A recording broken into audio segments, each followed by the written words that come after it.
All right, these are the players we're not starting this week. These videos are really, really tough to predict, but these are just guys personally that we are staying away from. So Chris Olave is going to be first. He is at the New England Patriots this week, and I think you kind of get why we're not comfortable starting Olave this week, because we love Chris Olave. Let's get his score breakdown on the stream. You saw last week he had, count them, 4 receiving yards on, count it, 1 reception. So look what happened when he faced a decent defense in Tampa Bay. And this is going to be a lot more about Derek Carr struggling against elite defenses, specifically against good pass rushes, because Tampa Bay was 22nd in overall defense. So again, that defense was decent, but Derek Carr, number 1, the injury, but number 2, the pass rush, really, really did kind of put him out of sorts, and Chris Olave paid the price for it in fantasy. Not only that, you know, Bill Belichick, he's been taking weapons away since the day he stepped foot as head coach in the league. It's what he does best. It's what he did best when I was 5 years old, and it's what he will do best when I'm 25 years old. New England is the 9th best defense in the league. They notably held CeeDee Lamb to 36 yards. They held Garrett Wilson to 48 yards. They held Tyreek Hill to 40, and A.J. Brown and Devonta Smith combined for 126 yards. That's about 63 apiece. Quick maths. That's some dang good coverage against some elite receivers. So between Derek Carr being banged up and struggling against good pass rushes, and then Bill Belichick on top of that, it would make, momentum sense for Chris Olave to have a bounce back week. We're going to say he struggles for one more week and becomes a huge buy in fantasy football after next week. Yeah, and you obviously have to address some of the injury concerns with New England's defense, with Judon and with Gonzalez. That's true, because Gonzalez is out now. Yeah, Gonzalez is out, and that's I still would be cautious with Olave here, and I understand this is another thing, kind of like ETN last week. ETN was a guy that we said we were worried about his production last week because of how good the Falcons' run defense was, and it paid off. He had honestly a pretty midweek. It wasn't very good. Some people were forced to start him because of the running back situation. A lot of running backs are injured. We understand that. Bye weeks are this week. If you have to start Olave, it's okay. We completely understand that. We're just saying if you have the ability to, if you have very viable options alongside Chris Olave, probably lean the other guys, because we are not in the business of betting against New England's defense, regardless of who is or isn't playing. It's Bill Belichick. I would be more inclined to start Chris Olave if I do know that their defense is going to be really banged up going into that game. So we'll see how that ends up turning out. But you've got the next guy. Christian Watson's going to be next against Vegas. And what if I told you that 34% of Christian Watson's all-time fantasy points came from his touchdowns? No way. That means volatile. That means not predictable. That means high risk of putting up a dud. A big dud. So what if I also told you he was out-targeted by Romeo Doubs and Jaden Reed last week? Granted, let's be fair. It was his first week back. But you got to be honest with yourself here. All y'all Christian Watson truthers, all y'all Christian Watson fans, we are not taking victory laps here because we're not huge Christian Watson fans. No. But there's some legit talent in Green Bay not named Christian Watson. And that's a good thing. Yeah, they can absolutely afford to spread the ball out, and he may fall into a role as a sole deep threat again. And that's just a big concern. That's also a big prediction by us, but it's absolutely possible. I mean, he's missed the first 3 weeks of the season. Jordan Love is starting to get into his groove, starting to really build up some chemistry with Romeo Doubs, with Jaden Reed and these other guys. Watson has been out. Yeah, Christian Watson is a very, very talented wide receiver in his own right, but we're talking about fantasy football here, guys. He can be a really great weapon for that offense, but if he works best as a primary deep threat, that's how they're going to use him. Yeah, absolutely. Dameon Pierce is going to be the next guy on this list. And we have Dameon Pierce on this list because, again, he is playing the Atlanta Falcons run defense, who proved to be fairly good this year against running backs. You saw ETN last week. ETN, we projected he'd struggle. He did struggle. He was not efficient. He had 3 receptions that really helped prop his score up to a respectable 10 points. But outside of that, again, he was not an efficient back. Didn't get a touchdown. ETN is much more talented. And like I said, struggled. Stroud already passes the ball so much.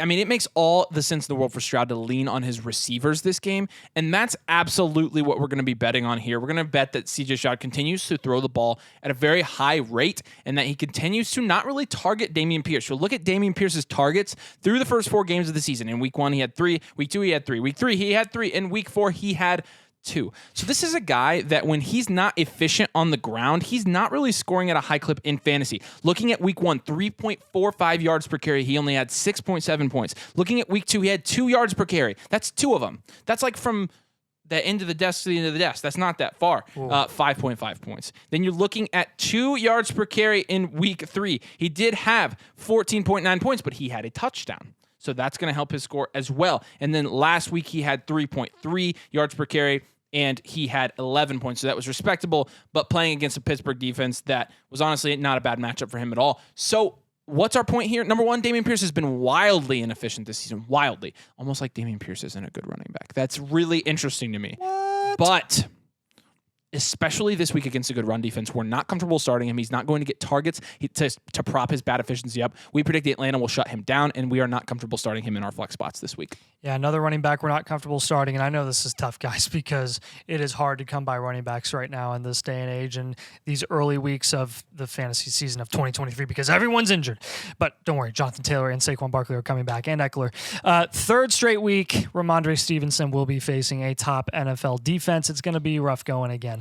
It just is what it is. Rhamondre was way overdrafted in the offseason before the Zeke signing. He was still overdrafted after the Zeke signing, and it's showing out here. Obviously, he started out okay, but Zeke was definitely eating into his workload the last couple weeks against the Jets and Dallas. Actual really good defenses. Philadelphia was too. He put up 14 points there, but against the Jets, 7 points. Dallas, 6 points. Man, the Pats have just looked bad offensively. They really have. Bill O'Brien, yeah, they're passing the ball a little bit more, but they've hit a slump. Mac Jones looks bad. Mac Jones got benched. I am not expecting much from him at all. So with Zeke, Zeke had 16 carries against the Jets in week 3, and he's getting decent snap share. Anywhere from 35 to 40% snap share. That's definitely going to affect Rhamondre from here on out. I'll warm up to the idea of starting Rhamondre Stevenson. I'll give you credit for that after this week, after week 5, because there will be some games where he'll match up well against those defenses, against those defensive lines. Yes. But we're just talking about, guys, week 5. Week 5, we are not comfortable starting Rhamondre. The next guy or guys that we're not comfortable starting are our beloved Indianapolis Colts running backs in Zach Moss or Jonathan Taylor, depending on which one's plays this week. If this is coming out on Wednesday, Jonathan Taylor's practicing today. So we do expect if Jonathan Taylor comes back, he's going to be the starter. We know that. Zach Moss, look at last week. He was less efficient than he was in games before this. He had 3.8 yards per carry compared to the 4+ he had in the 2 games before that. And you saw his production was down because he did not get any touchdowns, and he did the weeks before that. He only had 9 points.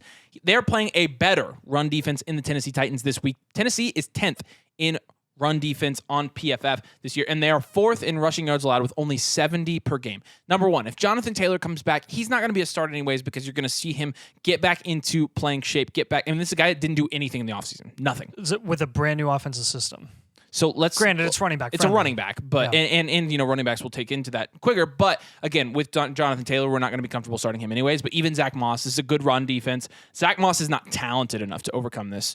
And again, if JT even plays, he's doubtful right now, but if he plays, it'll be his first week back, and he's playing good run defense. We'll stay away from that. Yeah, Jakobi Meyers, we're going to be sitting him against Green Bay this week, and this is not because Meyers had a down week against the Chargers last week. This really overall isn't a Jakobi Meyers problem. This is just a matchup made for Josh Jacobs. It really is. Green Bay's coming off a week where Montgomery scored 3 goal line touchdowns with ease. I feel like he was untouched in a couple of those. And Jacobs is going to get so many dump-offs and 5 to 10-yard chunks all game long. You can count on it. I don't care if it's Jimmy G that's playing. I don't care if it's Aiden O'Connell. Jacobs is going to get his own because he's playing Joe Barry's defense, which is, again, very bend, don't break. Allow the short yardage plays and don't allow the big plays. And that is going to be so friendly, so nice for Josh Jacobs, who is coming off of a 27-point game as it is, an 11-target game. He's going to continue to get receiving usage, maybe not 11 targets, but I don't really care.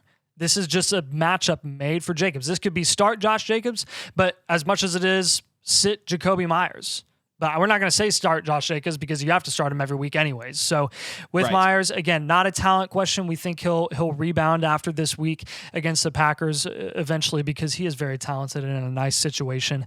I just think he might not get a ton of volume, though.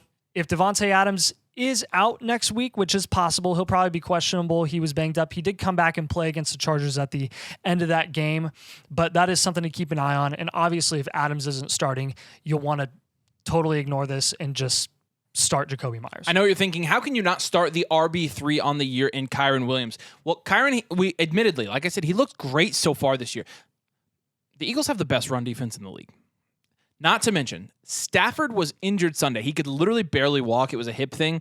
And if he's struggling, even going into next week, which I guarantee he'll be in the injury report, it will heavily limit the Los Angeles offense, and it will make it even easier to shut down the run. That is a great defense. It is a spectacular run defense, and if they turn out to be more one-dimensional than we previously thought in that game, they're going to shut down Kyren Williams. Not to mention, as of 15 minutes ago on this video, Kyren Williams is dealing with a hip injury. He injured his hip in the overtime win against the Colts. Oof. So not only is Matt Stafford dealing with an injury, not only are they playing the best run defense, not only is Kyren Williams hobbled, we are not comfortable starting Kyren Williams this week. And I know this is a bold one to do. We're just not comfortable with it. Yeah, in our last sit here, I know this is going to step on so many toes because we're messing with the Bears, but DJ Moore playing the Washington Commanders' actual defense. Discount everything you saw from the Bears last week. Discount, yes, the 4 touchdown passes. Discount the 300-plus passing yards. Discount DJ Moore's 9 targets. The Broncos might have one of the worst defenses we've ever seen, and the Commanders are a pretty solid group. I mean, you could just stop there and really say enough said at that point. Like, it took literally one of the worst defenses in 5 years for the Bears to have a good day, for the receiving core to have a really good day. So please sit DJ Moore. Again, these are very hard to predict. We're trying to use as best we can analytics and statistics to identify who could potentially have down weeks. But again, it's fantasy football, and parity is just crazy. Yeah, and there's some situations where you may have to start some of these guys because of bye weeks. This is a first bye week. Again, these are just guys we're identifying tough matchups for, and we are just ourselves, if we can help it, not starting them. So if you try to come back and dunk on us next week, don't even bother. Number one, we're not going to read the comments from a week-old video. And number two, it's real easy to watch a game and then after you see the results say, oh, you guys suck. You know, if you want to call your shot now, do it and then come back and perform it. But people want to call us out on these videos, and I'll tell you what, they're tough videos to do, but we get a lot of positive feedback on them. I mean, like, they do fairly well. So we're going to continue to do them. We really don't care that it could bring scrutiny because we're going to continue to do what the audience likes. So make sure you drop a like on the video. Make sure you subscribe to the channel. We'd love to have you around. We're going to create fantasy football content all season long. And make sure you head over to flockfantasy.com/domain. That's where all of our exclusive content is. And it's where you can get all of our rankings, articles. You can get access to our Discord, etc. So you're going to want to go over there. Like I said, flockfantasy.com/domain. Use code DOMAIN for 30% off. We really appreciate you guys joining us. Thank you so much for watching, and we will see you later.